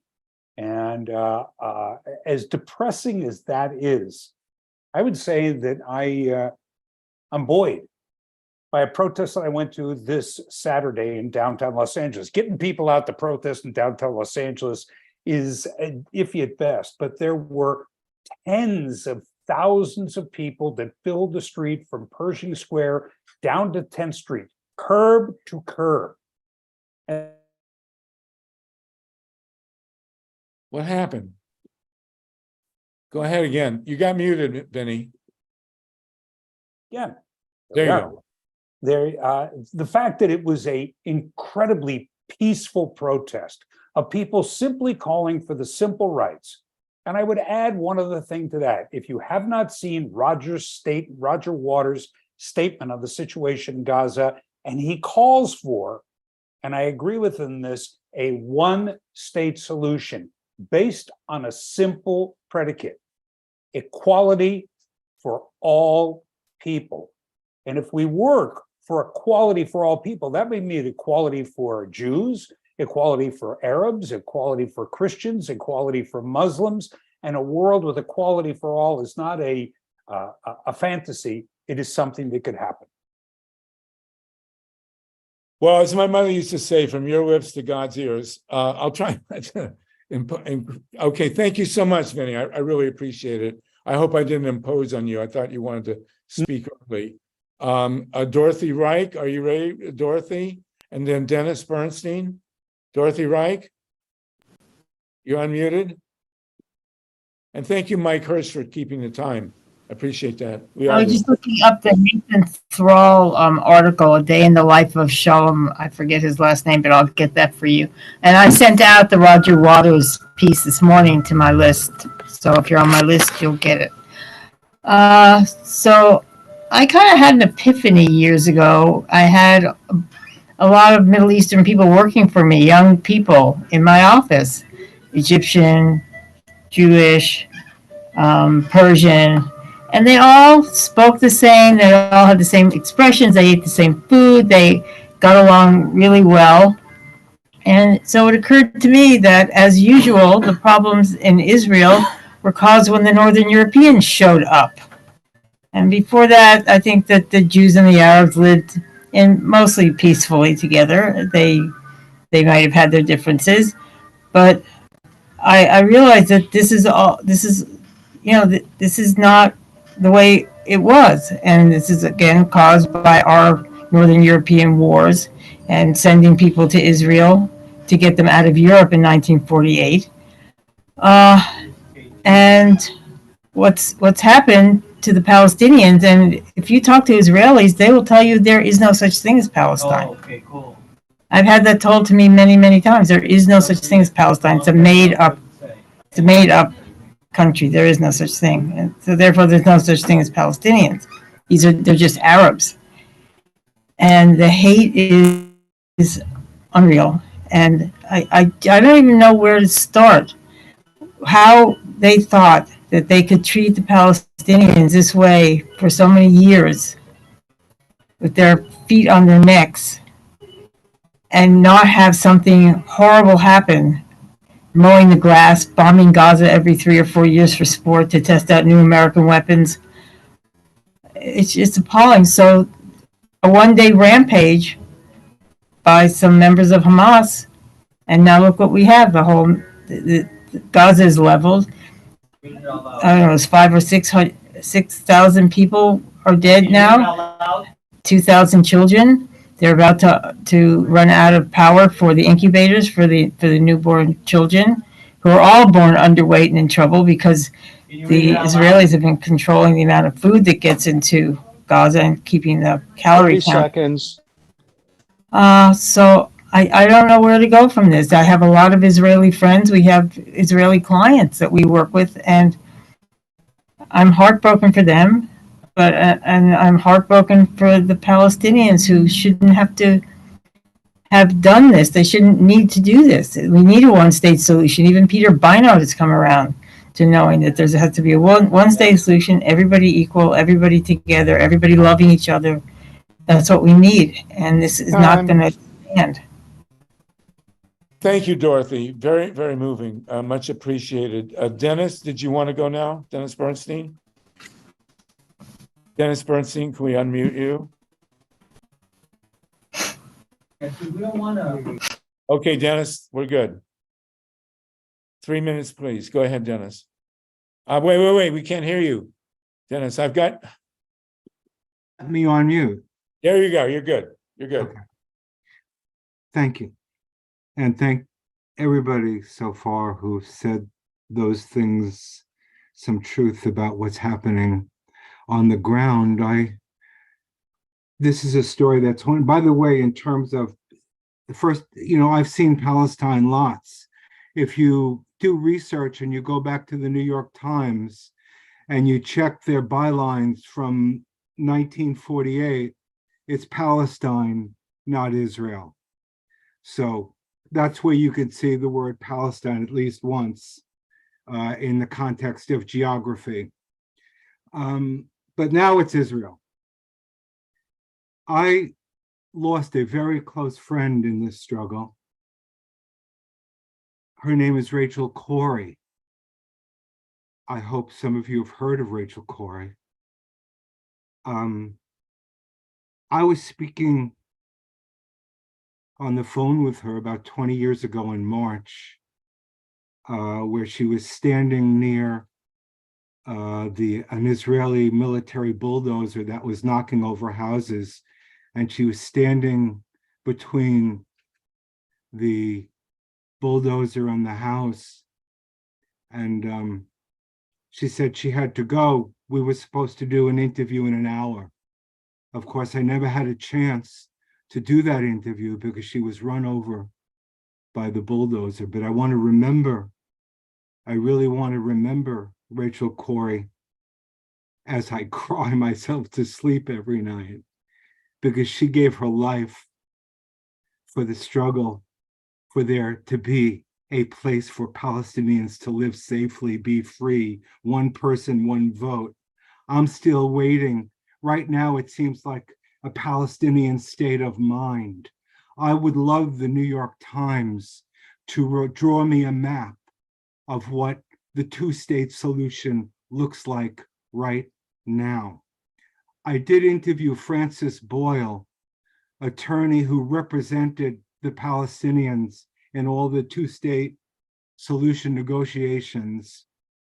And I think it's worthwhile going and checking back and seeing what he has to say about the two-state solution and his struggle to represent the Palestinians in that regard.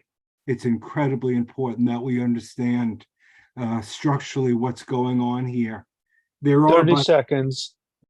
This is perfect then, because there are, by the way, now, my understanding is there's 130 children, Palestinian children dying, being murdered or dying from circumstances. We're hearing the figures, but we're not hearing the figures of the people who are being buried under 10 and 20 and 30 and 40 feet of stone. I'm sure there's still some children under there trying to breathe, but we're not going to get them. Thanks, Harv. Thank you, Dennis. Wendy Lederman, and then David Gurin, and then LYNN FEINERMAN. I'm trying to go back and forth. Thank you. Wendy, go ahead. Thank you. Yeah, I was gonna yield to Lynn. I know that she's gonna have a lot of things to say that are in alignment. It's off of what Dennis was just saying. I mean, we dropped, or not, well, technically we so Israel dropped, I think, 6,000 bombs last week and 25 square miles, I believe it is. that's like more than we dropped in Afghanistan in a year. There's at least 6,000 dead, half of them are children. Some controversial things that I don't want anyone to get mad at me for bringing up, but I kind of have to. Netanyahu, I mean, and this isn't like theory, this is well documented that Netanyahu funded and basically founded Hamas for like decades. And all those bombs that are being dropped are from us. I mean, they're bought by the US taxpayers, they're US bombs. It's really just, I mean, insanely heartbreaking to see this genocide, this cleansing that's happening. I think Spain is calling for Netanyahu to be brought against the international criminal courts for crimes against humanity and what's happening here. I want to pose a question that I'm not looking for an answer. I'm just planting the question. Where was the Israeli Defense Fund when Hamas was attacking Israel for hours, when this is one of the most protected territories on the planet? Where were they? Where were they? I mean, if I don't want like bugs and critters to get in, I close the door. I don't want them in. Something else I just want to point to that's not really getting a whole lot of attention. There was that rabbi in Detroit that was stabbed this week. And people are talking about the rise of anti-Semitism. Well, Rabbi Samantha Wall, because I had just seen her giving these like amazingly impassioned speeches about calling for peace with Palestine and communication.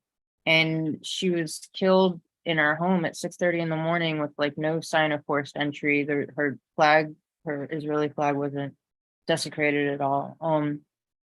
But she had founded, and I did some digging and I found out that she had founded the Jewish or the Muslim Jewish, and she had gone to like high schools, and she was for years spending her career trying to build peaceful bridges. And so I feel like she was kind of silenced in my opinion. And I'm just really skeptical against this 30 whole situation. seconds. We're heading to World War III. Syria's airport was just attacked twice this week by Israel. We need peace. We cannot go down this path. The planet will not survive this. This is beyond.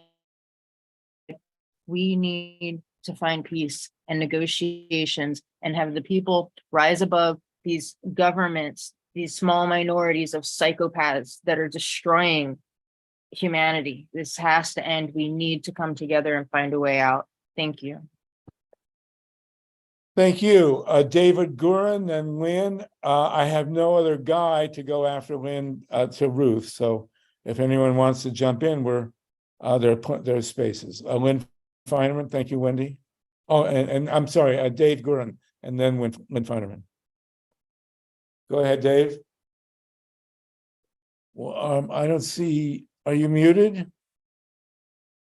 Mike, is he muted? Shoot. Can you hear me? Yes. Yeah, go ahead. Okay. Go ahead. Okay, sorry about that. So I can only see three solutions. One is the one-state solution, the other is the two-state, and the third is genocide. And right now the Israelis have been over the years been doing the genocide solution. The two-state solution, the Israelis have taken over a lot of the West Bank, dividing up the where Palestinians can live, dividing with highways that only Israelis can go down. And finally, the one-state solution. The problem that the Israelis look at is they think they can't live with the Palestinians. Well, they're going to have to. That's what people do. You get along with people, you work out your laws, and that's what happened in South Africa. When apartheid ended, there wasn't the black population that killed all the Afrikaners. They learned to live with each other. They need to come to a resolution and go over what's happened in the last many decades and resolve this. Thank you. Thank you. Once again, from your lips to God's ears. LYNN FEINERMAN, then I don't know if Ruth dropped out, but MYLA RESON and Becca Calhoun are after LYNN. Go ahead, LYNN FEINERMAN. Who just hopped back on? Oh, all right. So Ruth will come back after LYNN. Go ahead, LYNN. Yes, thank you. I just want to give a little background. I've lived there in Israel-Palestine for an aggregate of 2 years, been all over both Israel and Palestine, made a movie there called If You Make It Possible, about grassroots peace builders there, Palestinians and Israelis. Also did a project called the Hebron Community Project, trying to teach nonviolent communication and other peace building techniques to Palestinian citizens of Hebron and Israeli settlers in Kiryat Arba. Did that with Dr. Paula Green, may her memory be for a blessing. The entire watershed, which everybody hides, and it happened while I was laying in the music for my documentary, was when Yitzhak Rabin got up and sang Shir L'Shalom with everybody in what's now called Rabin Square, and then was assassinated. That was not just an assassination, it was a coup d'etat.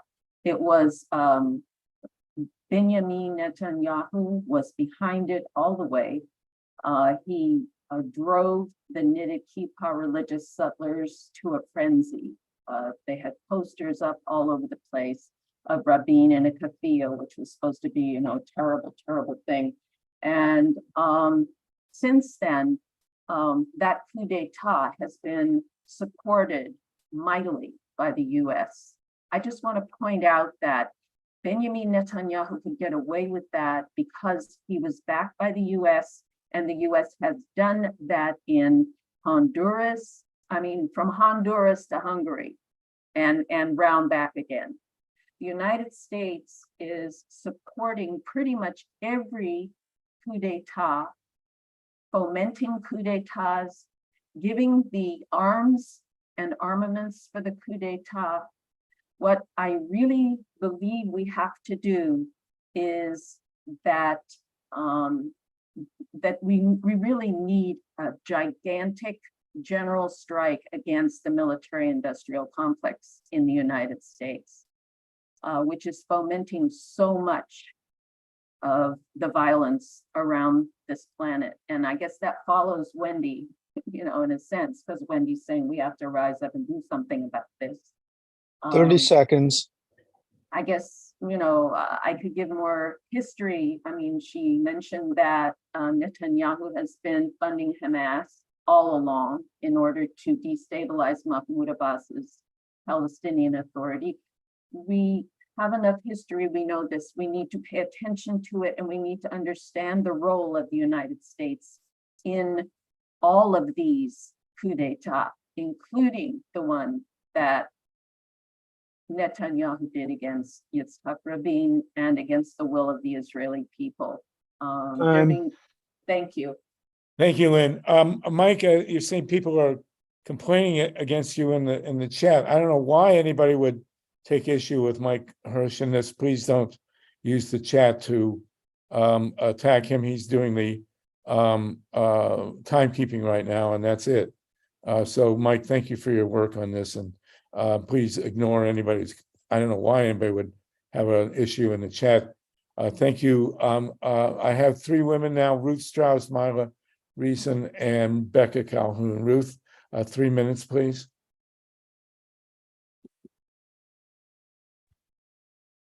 Okay, thanks.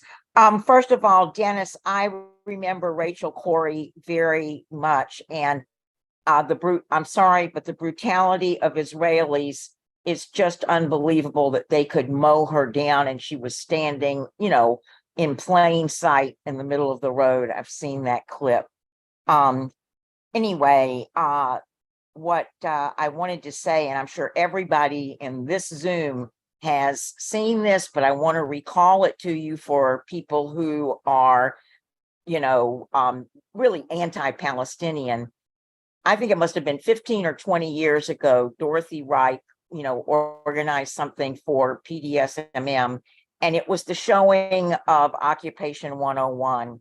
And that is still, relevant today. And it's a great, unfortunately, it's a great educational tool for people who, you might run into who do not understand what has gone on in Gaza. So, if anybody's forgotten about it, I'm sure you all have seen it, but if you've forgotten about it, I definitely would recommend it to people who are unaware.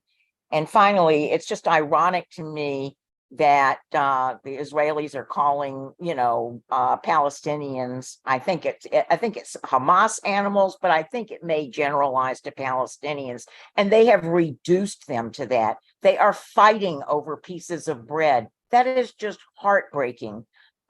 People who are there to cover the bombing and all of that, they are going to be pulling out. I just heard today about a reporter from, I believe, Finland, who was there with his wife and children and was running around trying to find a bottle of water and a piece of bread for his pregnant wife. So it's just heartbreaking. And thank you, Harvey, for allowing us to vent about this. Well, this is the least fun hour we've had on these calls, but I didn't see an alternative. When MYLA and then Becca, we're gonna call. Oh, I see Justin, Eric. Okay, MYLA, go ahead, please. If you want to speak, we're down to 3:37, 3-minute segments. We will end at the top of the hour, so please put in your hand if you want to speak. MYLA, go ahead, and then Becca. Thank you, Harvey. I'm sharing the picture of this 6-year-old young man who was stabbed to death by his landlord in Detroit, who he considered to be like his own grandfather. They were very close, but it just demonstrates how people can lose their minds and lose all sense of right and wrong in situations like this. I'm going to stop sharing this. Wadea Al-Fayoume had escaped from a horrible situation and unfortunately lost his life needlessly. My family, I just want to stop this share. Okay. So my father was born in Ukraine, and he suffered as a child during the pogroms. He lived with his grandfather, who was a Rav. He taught about Judaism, and a very wise man. And my father crossed Europe as a young child. By means of something like an underground railroad, without papers. It came to the U.S. And I just want to say what I would like to see happen is a ceasefire. I think there's been enough bloodshed, enough brutality, and it's got to end. Revenge is not going to solve anything. What we need is more humanity, more kindness. We need to see the humanity in one another. And, it's just heartbreaking to see what's going on. It has to stop. It really has to stop. And that's all I have to say. Thank you, Harvey. Thank you, MYLA. Rebecca, where did you go? You just disappeared. Becca, what happened here? All right, well, Becca, come back, please. Justin, go ahead, unmute. Justin, go ahead. Sure. So my family comes from Poland, and they were carved up many times to be part of many other nations, partly because of their stubbornness that we have to have our own solution, these landlords decided. And so I understand that there is a bunch of butting of heads that is going on here, and I can't necessarily answer all the problems. But one of the things that I would hope that we would search for is, Polish are famous for another thing called solidarity, which is the idea that without an economic foundation, you can't have political freedom. And, we're fighting for that level of things even in the United States, but the Palestinians are especially stuck in this regard because they can't even produce their own food on the land that they have. And so they need something that is of economic viability that they can trade to have their own independence. I don't have an answer to that one as well, but if somebody who does, I'd love to chat with you about it, and I'll put my contact information in the chat. Thank you, Justin. Becca, we're going to try you again here. Where'd you go? I'm here. Can you hear me? Okay, good. Go ahead, please. Becca Calhoun, Okay. 3 minutes, please.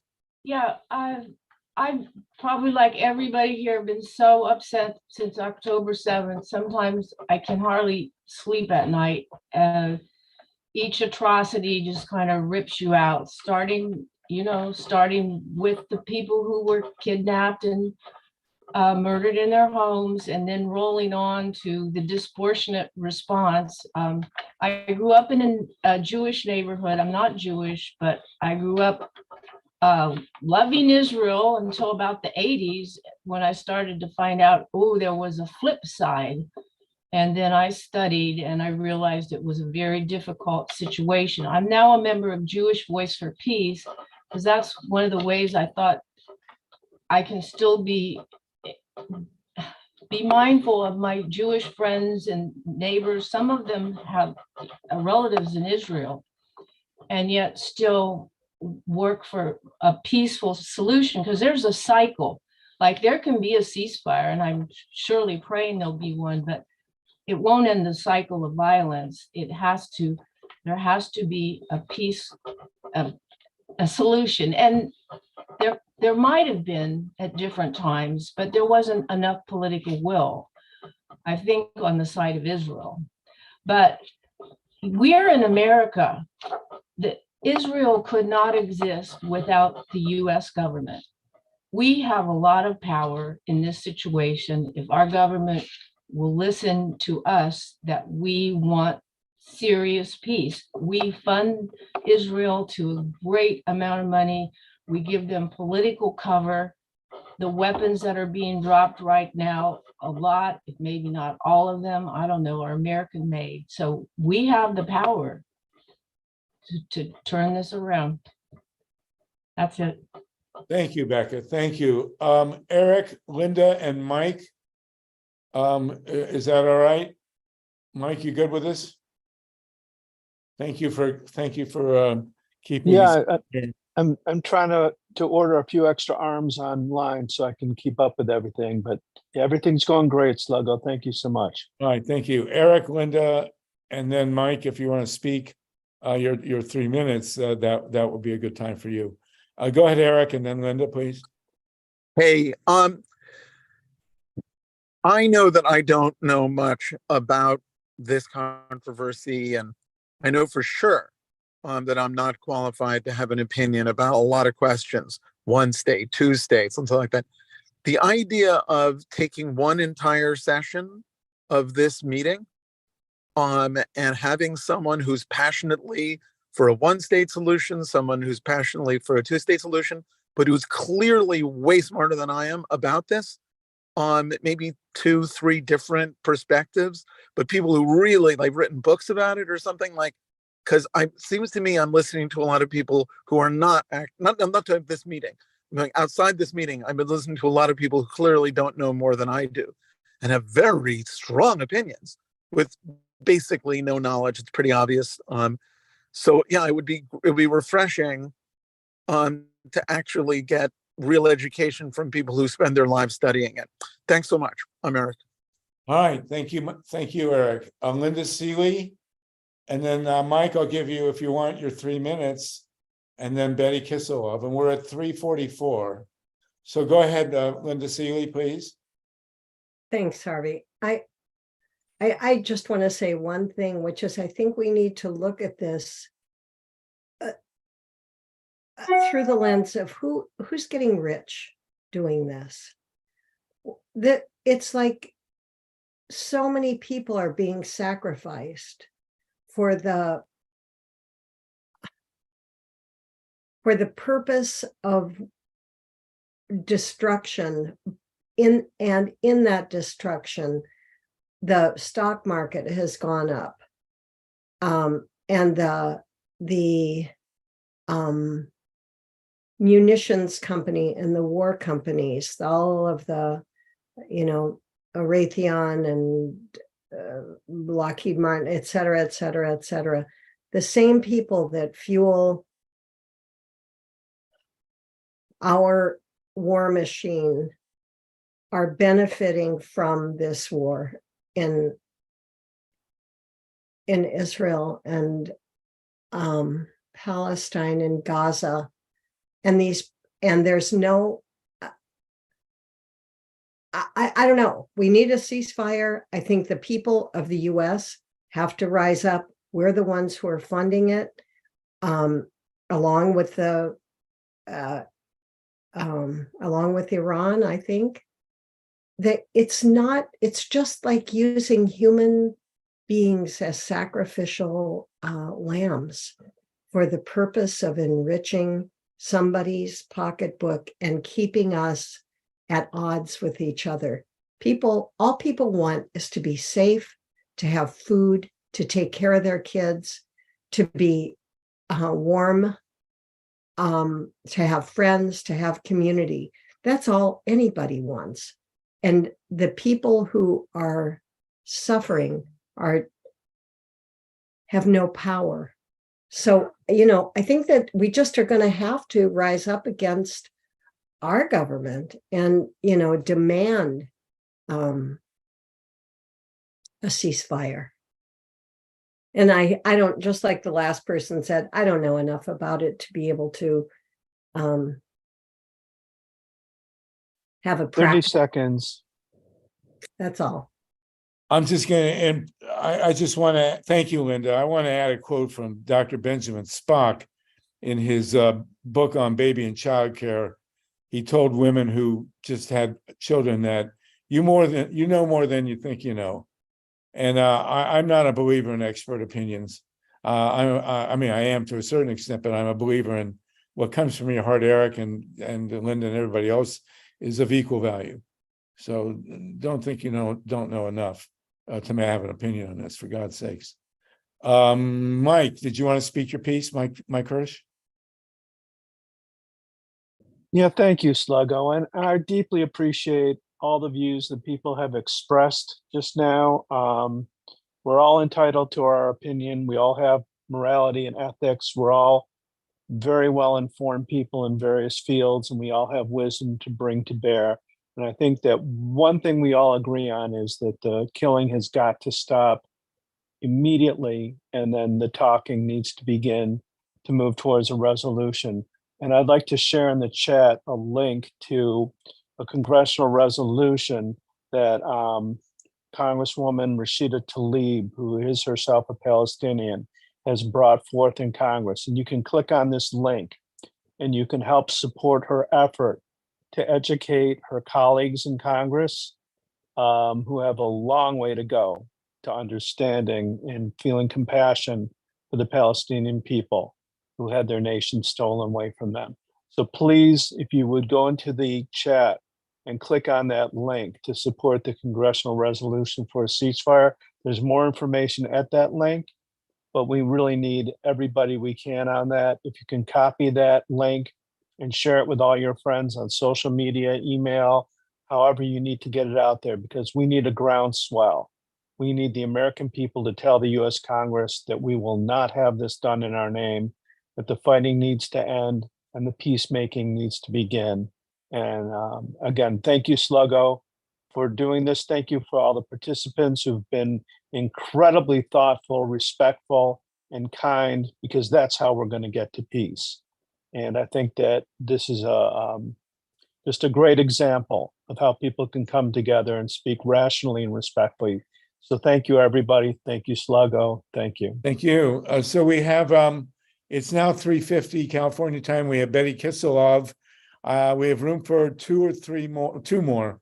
Otherwise, we'll shut it down. Mike's done a beautiful job with MYLA of engineering this. We appreciate it. Go ahead, Betty, please. Hi. Anybody else time to raise your hand, please? Yes, can you hear me? Yes, we can. Yes, hello. I think the phrase that Linda used in talking about we need to look through all this through a different lens.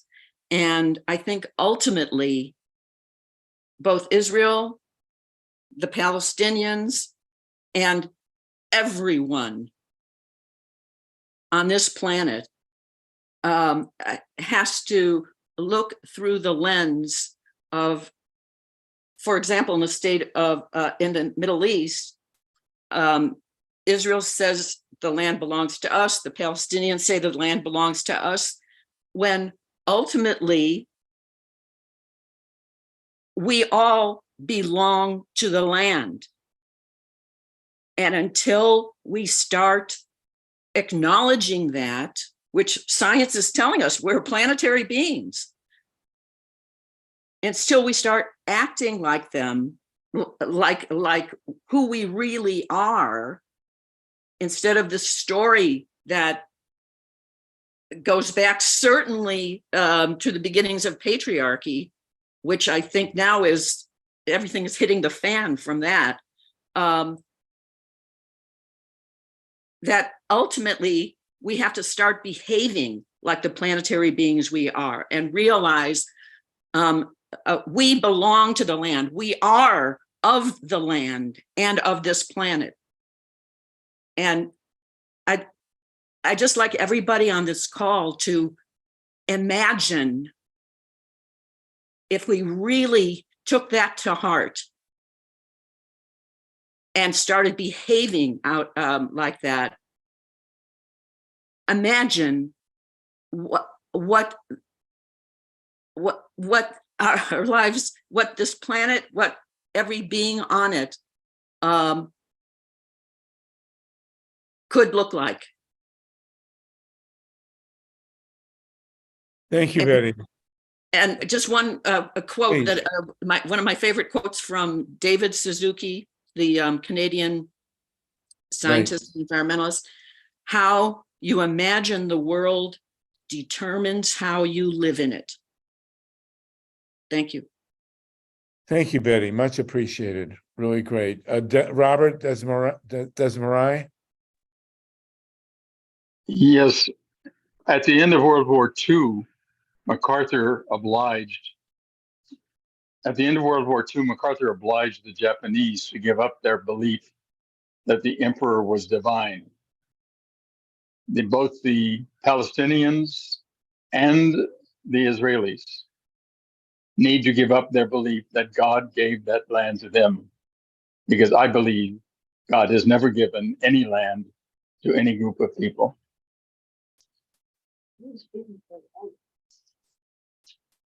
Well, thank you for that, Robert. Does anyone else want to speak? We're at 3:53. I will throw in the one solution I ever offered. I never discussed Palestine and Israel if I can avoid it, but I suggested a LISSA Strauss strategy. You mentioned, Betty, that the men, I am of the firm belief that the men are responsible, and that the most important transition going on in the world is the transition of the power from men to women. As a father of 5 daughters, I have a bias, but and I suggested that there be a referendum that would be held in Israel and Palestine between all the people in that area, but that only women be allowed to vote, and that they choose only women to enter in negotiations, and that whatever come out of the negotiations from female representatives of both sides must be put into effect, and that if they're violated, then women throughout the planet will stop having relations with their men. and that will solve the solution right then and there. I'm actually very serious about that, but what can I tell you? But I do believe ultimately this is a male problem, and that it is you'll notice all the leaders here are men, and that's got to stop. Anyway, I see two hands. It's 3:55. Go ahead, Vinnie and Lynn, please. One quick question. Would that include Margaret Thatcher and Hillary Clinton? Yeah, it would.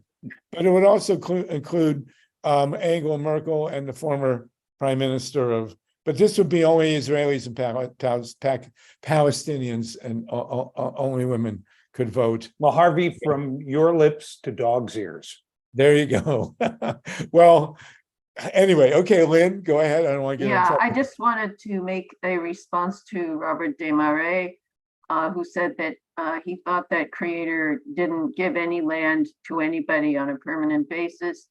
It basically says that straight up in the Torah. You know, at a certain point, Creator says, you know, since the land is mine, I consider you to be, and this is the R.E.A. Kaplan translation, by the way, I consider you to be alien residents and settlers as far as I'm concerned. Just so as you all know. Okay, thank you for that, Lynn. Steve Kaiser, you haven't spoken, and then we'll go back to Dorothy, and I think we'll be done. Anybody else want to get a word in? Raise your hand, please. Just want to mention, Harvey, you're describing the plot of an ancient Greek play called that's where I got it. It's by Aristophanes, and Yes. that's where the women collaborate not to have anything to do with their men unless they stop fighting the Peloponnesian War. Right. All I right. wish it had happened. The Peloponnesian War was awful, but they in the play they succeed. Well, in the play, right? On television, it's a happy ending. Yeah. Thank you. There you go. Thank you for that. Dorothy, then Dennis. Dorothy Reich, are you unmuted? We always have trouble with unmuting you. And Dennis, I'll go ahead and unmute you. And then I think we're going to be done. Go ahead, Dorothy. Here I go. So that play was Lissa Strata, by the way. Yes. I would just say, watch out for Golda Meir was no saint, and Tippi Livni is the one who said that all Palestinian children were snakes and they should be annihilated. So, you know, we're no angels as women. We're just quieter about it. I think you're angels, but I have 5 daughters. What can I tell you? Yeah, well, they're your daughters, so they're different. Okay, thank you, Dorothy. Dennis, and then anybody else gone. We're 3:50. Thank you, Harm. Go ahead, Dennis. Thank you. This has been sane and beautiful. Thank you for doing this. I just want to invite people to Flashpoints tonight. We're going to have Dima Shiabi. She's an extraordinary poet. She's a Palestinian poet, and she's got 30 relatives in the Gaza Strip now, ducking the bombs. So she's going to talk about her, trying to speak with different people in her family, and she's going to read some poetry. I think it'll be pretty beautiful. She's quite powerful. So Dennis's show is Flashpoints. It's a KPFA. And I'm going to wish for peace, for God's sakes. And the shutdown of Diablo, what is shut, we need to keep it shut. And peace at Pacifica, for God's sakes. And well, this is the first time I approached an hour on. Thank you, Dennis. Is there more you wanted to say? Your hand is still up. I'm good. No. Okay. This is the first time I've approached an hour on our Greek calls with trepidation, but I am deeply moved and barely able to speak. So thank you, everybody. See you next week. And let's hope that there is peace when we come together in a week. Take care. No war. Thank you so much, everybody. And, thank you, Mike. Thank you, MYLA, for engineering. We really appreciate it. And if we can get Slugger Wassman choked up, we know we're doing something right. Not hard to get me choked up, but thank you, everybody. We appreciate it. Everybody, no nukes and peace, please, as soon as possible.